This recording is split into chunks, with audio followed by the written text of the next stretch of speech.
Jim Hill, CBS2, KCAL9. First of all, congratulations. Good luck this year.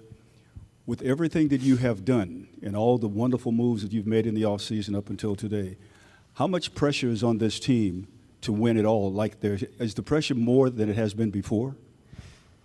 Yeah, I think JJ and I are both so much about process, and we had a process. We were very methodical with what we wanted to accomplish in the offseason, and now we're going to dive into the process of having this team come together and be a great team. That starts on Monday with our first team meeting. So that's where we're going to really put our attention and focus is into the process of making this team great and starting by coming together as a group on Monday.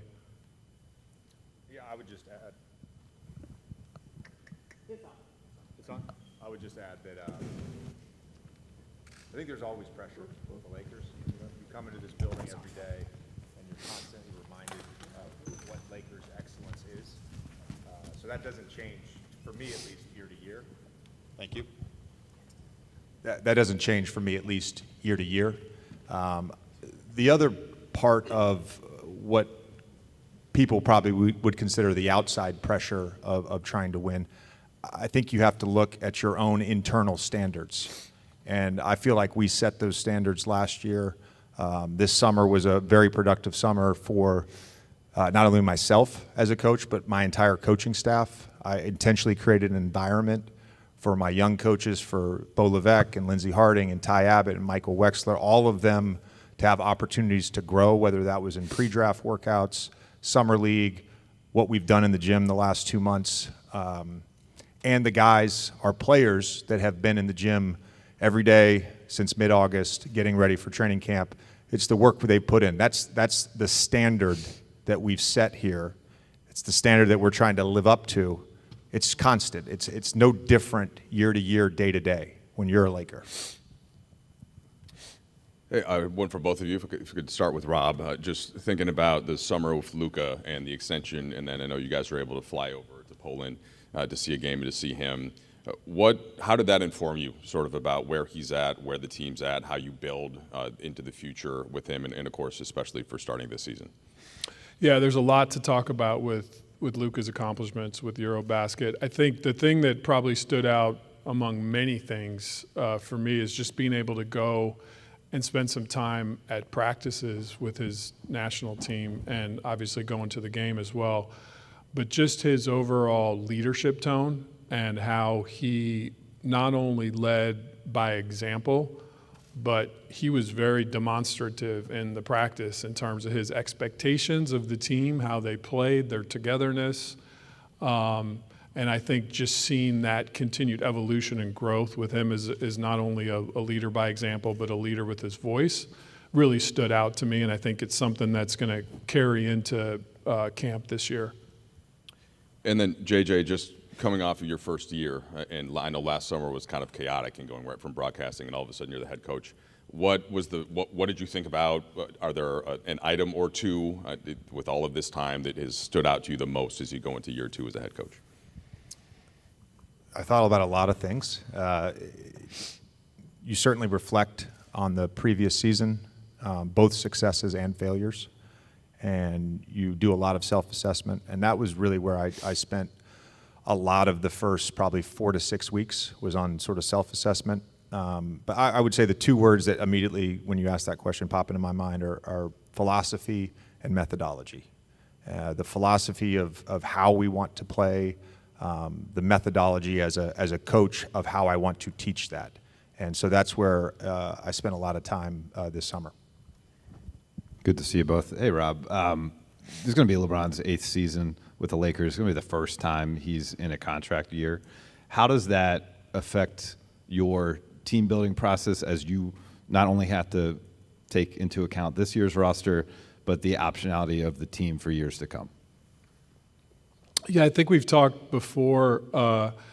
The first thing we want to do in terms of LeBron and his future is just give him absolute respect to choose his story with his family in terms of how many years he's going to continue to play. He's earned that right, and he's the best one to talk about that in terms of how many years he'd like to play.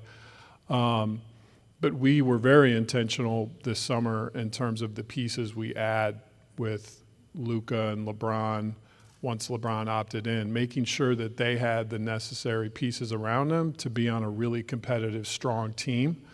And we built into that and for that. In terms of the future, obviously, again, with what I started your question with, first things first would be for him to be able to make the decisions he wants to in terms of how long he wants to play. And we're going to continue to honor and respect that and let him speak into that. You kind of answered. I just want to put a point on it, though. If he was interested in extending beyond this year, are the Lakers interested in having LeBron James as part of the team? Yeah, I think I've said before in a previous question, we would love if LeBron's story would be to retire as a Laker. That'd be a positive story. And one for JJ, congratulations on the extension. I'm just curious, your comments on having that vote of confidence from the organization entering into your second year as head coach. Yeah, Rob and I, we have a lot of the same philosophies on life, and one of the words we always talk about is gratitude. And so I think it starts with just a high level of gratitude to the Lakers, to Mark, Jeannie, and Rob for having that confidence in me. And it's not lost on me the sort of rarity of a first-time head coach getting an extension. Like, I recognize how fortunate I am to be with an organization that supports me that way. Hi, guys. Welcome back to both of you.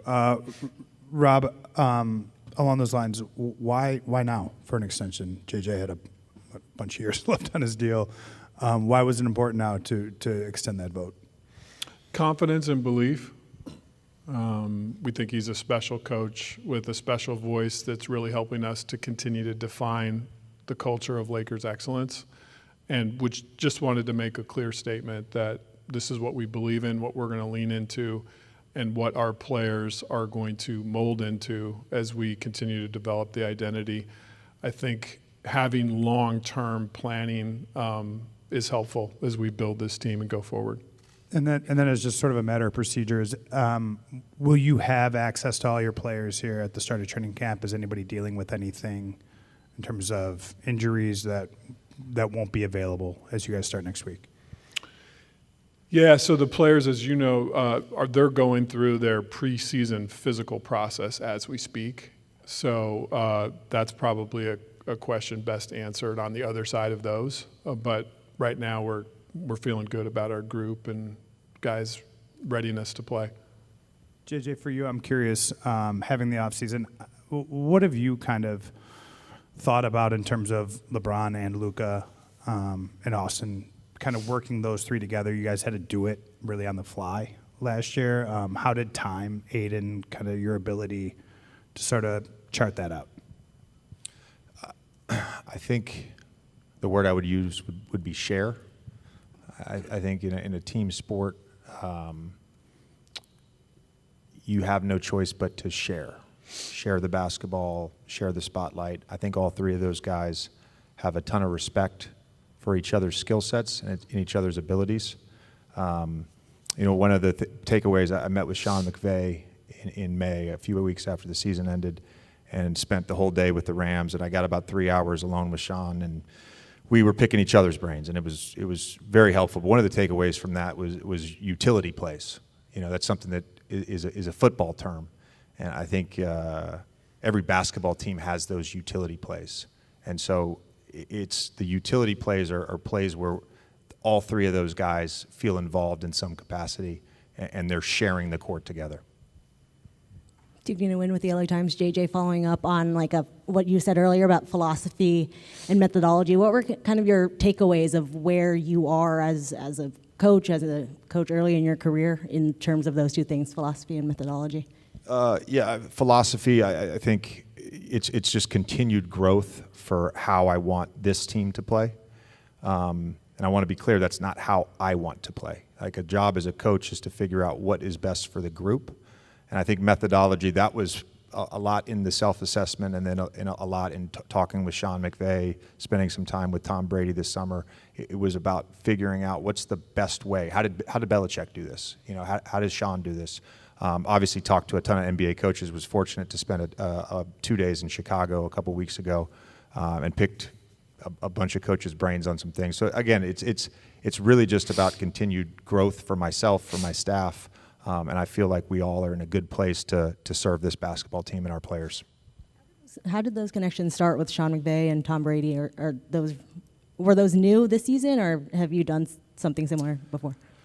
So prior to being hired by the Lakers, I spent a lot of time with coaches, and Sean was one of those guys outside of basketball that I developed a relationship with.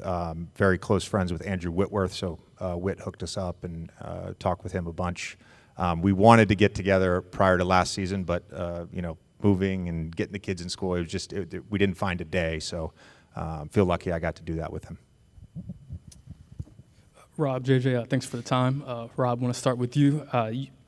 Dave mentioned LeBron obviously could be a free agent after the season expiring contract. Over half your roster could be free agents by next summer. Just wondering, how do you, and you've mentioned the flexibility, that being a priority, how do you anticipate that playing out? I guess what are the hopes of that dynamic going into training camp, going into the season, and how that plays out with so much flexibility and, guys, Yeah, I think the key is, I like the word optionality better, I think, than flexibility. I think we've all seen the impact that this new NBA CBA system, or relatively new system, has had on teams. And one of the things that's really hard is if you get trapped above the aprons, over the aprons, deep into them, you lose your optionality. And we, again, have been very disciplined and intentional on how we put the roster and cap together to lean into that optionality. Now, that said, I don't see optionality as a word that applies to the distant long-term future. That optionality could be now. It could be if there is a move to be made, we have the optionality to look at it, study it, and decide if it helps our team.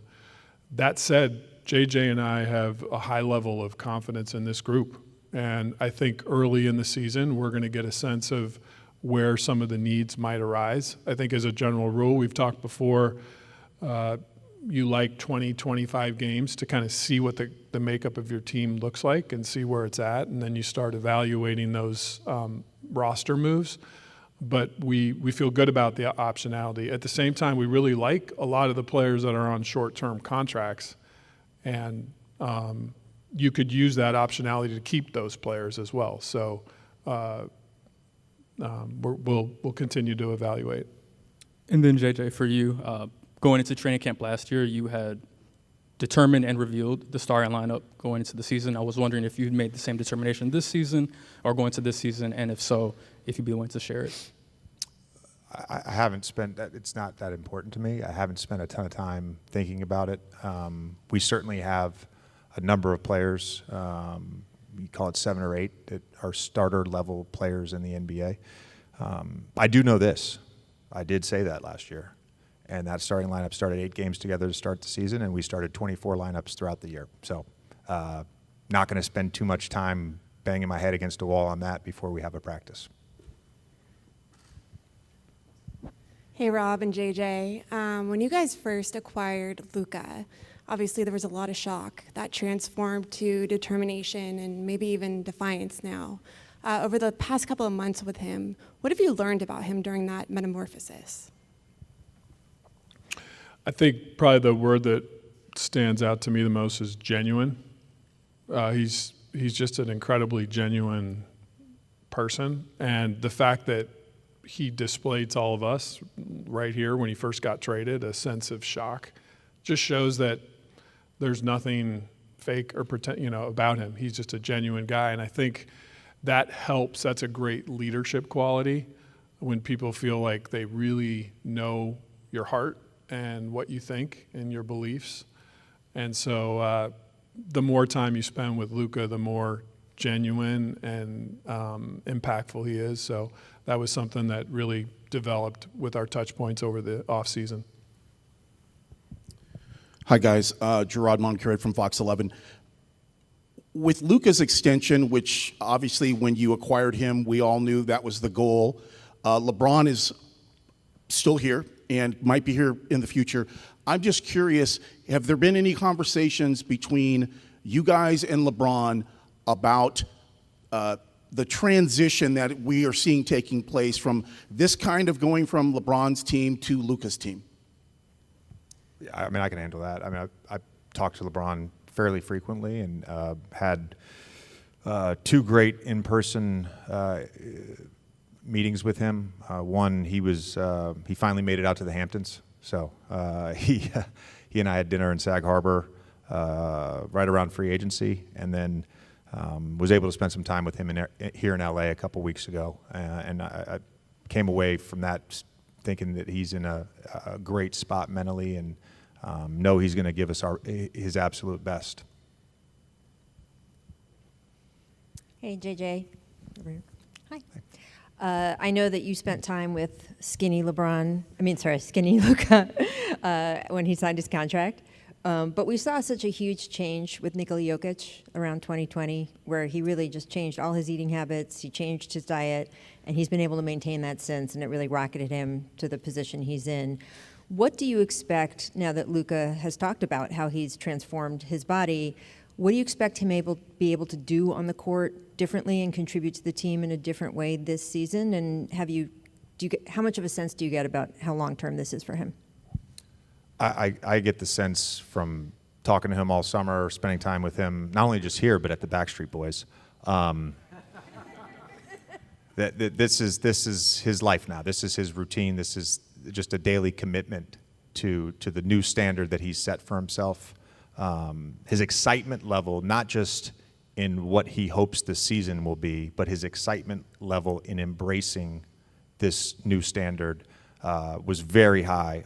Every time I've talked to him, when I saw him in Vegas, and then you see him play in Eurobasket, and he's moving better, he's defending, like all the things that you saw at the end of last year, where the layoff from the calf injury, whatever emotions he was going through post-trade, like it had an effect on him. So again, it goes back to what I just said about LeBron. I expect the best version of Luka, and it's my job as a coach to bring that out on a daily basis.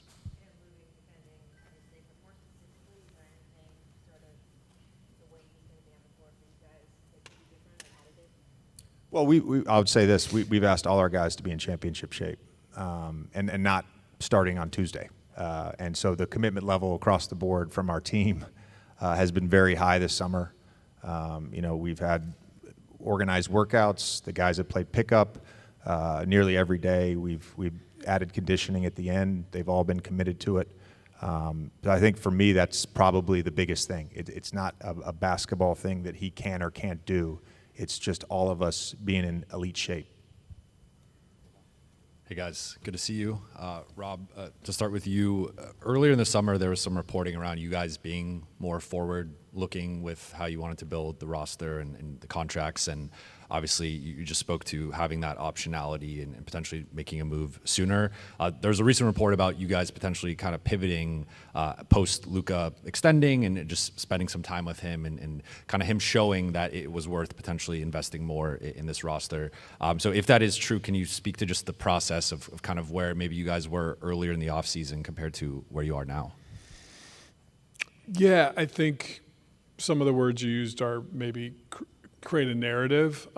For us, the goal is the same as always. It's to build a championship team.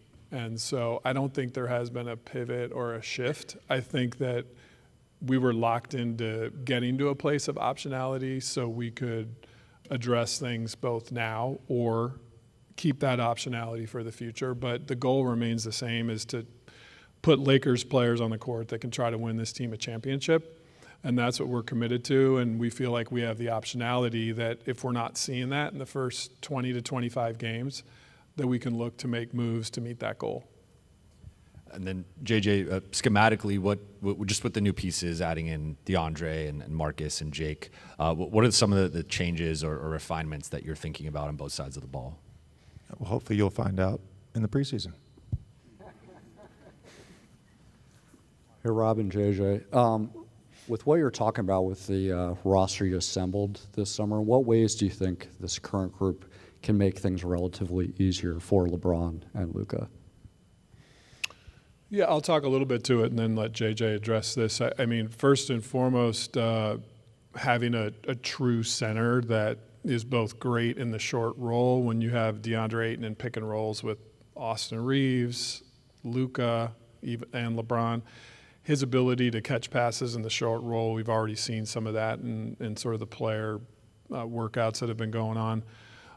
He's also a lob threat. So just adding that dimension, his size is very real. And then we know that LeBron and Luka both have thrived with players that have that 3-and-D component. We felt like Jake LaRavia is a young player that is really good now and has a lot of growth left in him.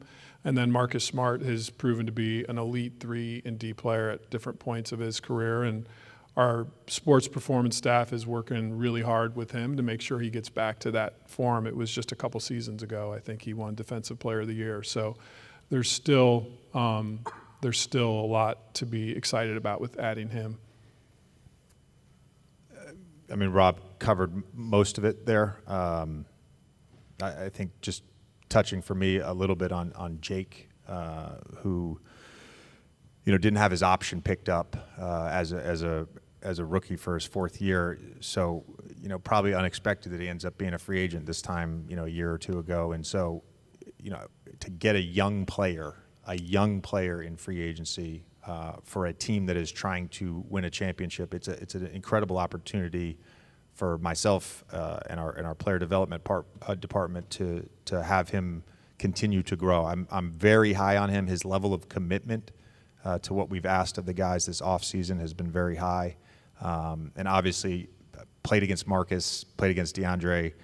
Marcus and I had many battles, 13 stitches over my left eye one time. Played him in the playoffs. I know what I'm getting out of Marcus on a daily basis, so really excited to have him as part of our group. And DeAndre's been here the last couple weeks playing with the guys, and just super impressed by his size, his agility, his hands. I think he's going to make a wonderful pick-and-roll partner for Luka. Hey, guys. JJ, I guess I'm wondering, through your conversations this offseason pertaining to Tom Brady and Bill Belichick, what's required to reach that level of greatness and success? It's actually very simple. It's just a daily commitment. And so, I'll share this with you guys. My team, they already know this because that's all I've talked about all summer. But, we're going to ask of guys to be in championship shape, have championship communication, and championship habits. And that's a daily commitment to that. Our guys this summer have been awesome. I know LeBron is always committed to those things. Luka's been committed. So to me, that's what it is. It's a daily commitment. And Saban has this thing. It's don't tell me, show me. And so that's what we're asking of our players. Guys, Law Murray at The Athletic. Good to see you guys. So this time a year ago, you had D'Angelo Russell at point guard, Anthony Davis at center. Now you have Luka Doncic at point guard, if you want to use those positions, and DeAndre Ayton at center. So for JJ, from utilizing the pieces standpoint, Rob, the roster fit standpoint, how do you kind of assess the similarities and differences of how you feel about those positions today versus where you were this time a year ago? Are you asking me to compare players? Compare just the preparation that you have, given the players that you have.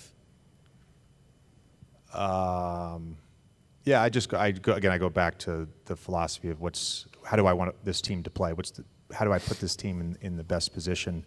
My staff and I, we were talking the other day just about our early offense formations and what best fit last year's group, versus what is going to best fit this year's group. And so you are constantly sort of evaluating those things. With DeAndre, it's like, all right, what are the quick hitters we use for AD, to get him an easy bucket here and there, or to get him a touch. So you certainly feel good. I felt really good about our roster coming into last season. I feel good again. Hi. Yeah, I have a question on each of you. And first for JJ, do you see anything different from Rui compared to last season? I would describe Rui as a joy to be around every day, and that joy is almost always there. And what I've seen just in the last few weeks, just a higher and higher level of confidence. And I think you still have to look at him as a young player in this league. And I think for any young player, as your confidence grows, your joy grows, your production and output grows. So I just, again, it's small nuanced things, but Rui's playing with a lot of confidence. He's carrying himself with a lot of confidence. And it has been and is just an absolute pleasure to coach. And for Rob, you already talked about the player's expiring contract. And what do you think Rui's future looks like with the Lakers?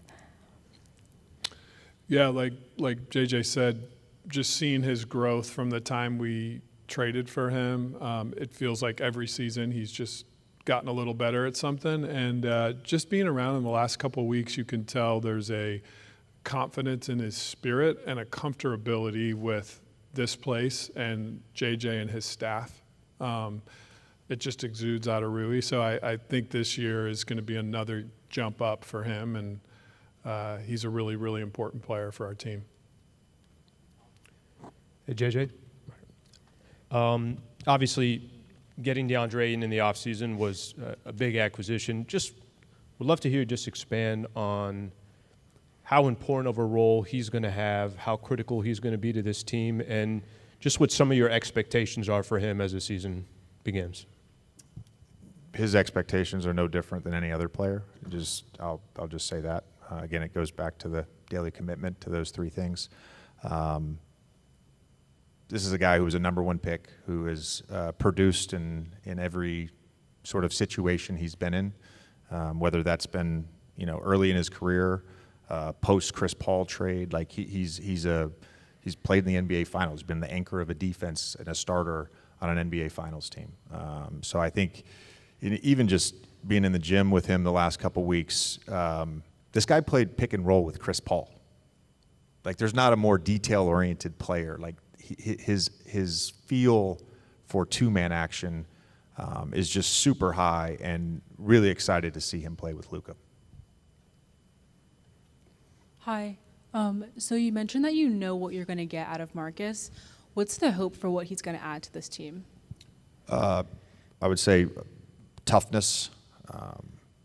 I've already told him this. Like we need his voice. That's part of communication.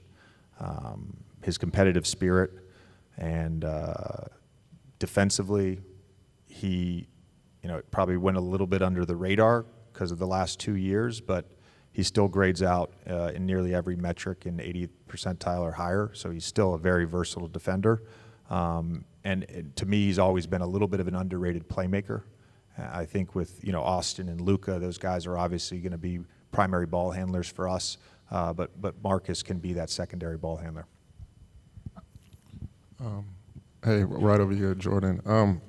Wanted to ask you about Austin Reeves, a person who has been extremely low profile every single summer, but he's in here every single night, every single day, and just the way he's improved his game every single season, and some things that you've seen about him, because I know a lot of times during the summer he's very low key, but I know he's been in the lab probably more than anybody too. I mean, when he's not on the golf course. That guy shot a 65 this summer. Make sure you ask him about that on Tuesday. It's been a constant comment from our staff. He's been the best. Every day he's been in the gym, he's been the best player in the gym. But I see, again, this goes back to last May, all summer. His body is really good right now. Like he's really strong. His burst, his athleticism, it's evident that he spent a lot of time working on his body this summer. Rob, last year at this time you mentioned a willingness to trade your first-round pick if it brought a sustainable Lakers excellence. Obviously that happened with the acquisition of Luka. Is that still the kind of player that's required for a first-round pick to be traded away, or has the market or needs on the roster changed that? I think I would just say it again. If a transaction comes to us that leads to sustained Lakers excellence and puts us in a position to increase our odds of winning a championship, we would put future draft capital in to make that move. JJ, in looking back at the things you learned during your first season coaching, were there elements like pacing yourself through an entire season, emotionally, spiritually, when to figure out the proper time to change, like sort of long view type things that you learned? Yeah, and again, it goes back to one of the earlier questions where I talked about that first 4 to 6 weeks. That was like, you know, my second interview during the NBA Finals with RP. The last question he asked me, he said, "All right, well, if Boston wins tonight, and I offer you the job, are you ready to get to work?" And I said, "Yeah, absolutely. Like, of course."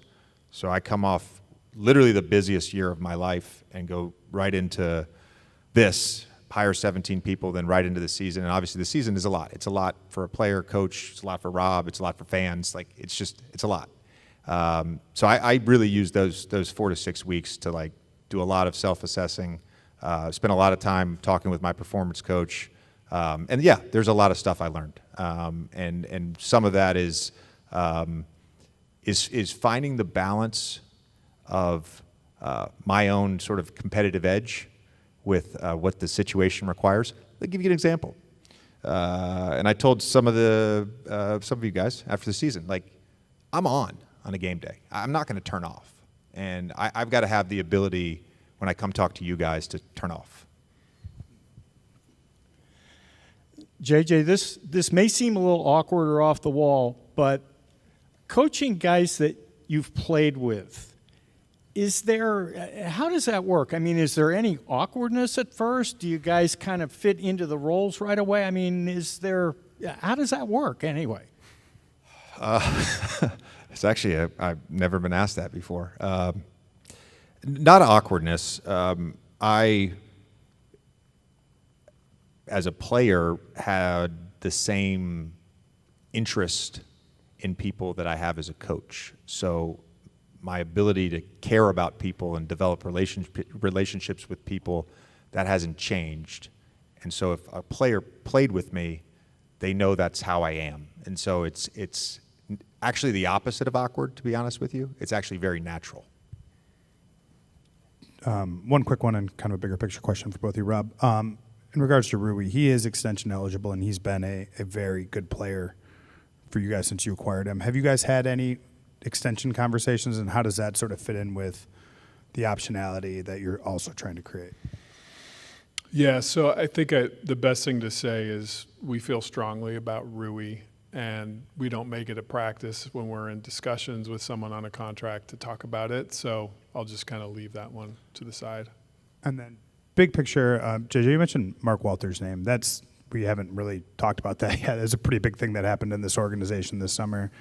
How has that affected day-to-day for you guys? I know the sale has not closed yet, but just curiously, how has that affected kind of the way that you guys have done your jobs here since that happened in June or whenever? Mark's an incredibly exciting leader. And as you said, the transaction's still in process. But one thing that's clear about Mark is he has a strong level of belief in the operations of this place, and led by Jeannie Buss, and part of our future will continue to be led by her with the day-to-day operations. But Mark is just an incredible resource and visionary, and I don't see there being big changes. Hey, JJ. Dalton is a guy that you guys were really high on when you drafted him. Admittedly, a weird end to last season, weird summer league. What have your conversations been like with him this offseason, or what have you seen from him in the gym that makes you confident that he could get back to the guy he was at the beginning of last season? Dalton's in a really good spot right now. I've had a number of conversations with him throughout the summer. They've all been very positive. I really believe this. The guy did too much after the season. And I think in summer league he was burnt out. He was coming in here at 5 a.m. getting shots up than doing 2 workouts with, our summer league staff and in the weight room. We had our last conditioning run of the preseason today, and he beat everybody by a long way. He's in phenomenal shape. He's in a great spot mentally. He's played well throughout September. Wanna try to boast at what I look like. Think I'm gonna try to wear, I pull up long range. Jimmy with the heat, I'm on fire. It's 88 over here,